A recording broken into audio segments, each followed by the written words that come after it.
Pemerintah Kabupaten Minahasa Utara melalui Dinas Kesehatan memulai pembangunan gedung laboratorium kesehatan daerah tipe BSL-2. Pembangunan tersebut diawali dengan ibadah peletakan batu pertama.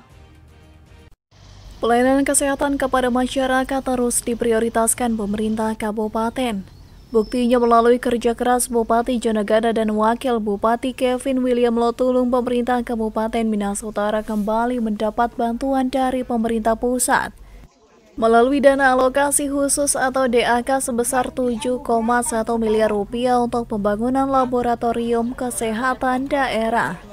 Pembangunan proyek fisik penunjang pelayanan kesehatan di Bumi Tonsea ini ditandai dengan ibadah dan peletakan batu pertama oleh Bupati Minahasa Utara, yang diwakili oleh Asisten 3 Rivino Dondokambe didampingi Kadis Kesehatan Dr. Stella Safitri serta Kasipitsus Kejariminut Wilke Rabeta.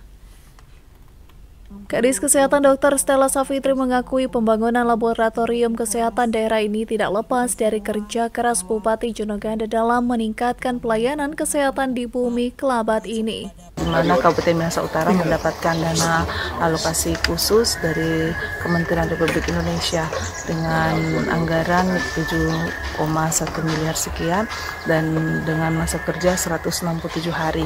Tentunya dengan adanya nanti laboratorium kesehatan daerah untuk tahun ini yang mendapat dana DAK untuk laboratorium kesehatan daerah yaitu Kota Tomohon dengan Minahasa Utara.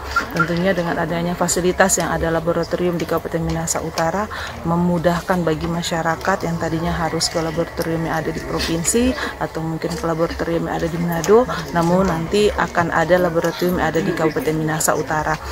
Kadis pun menjelaskan pihaknya akan terus berupaya menjadikan laboratorium kesehatan daerah ini dengan fasilitas yang tidak kalah dengan laboratorium kesehatan lainnya.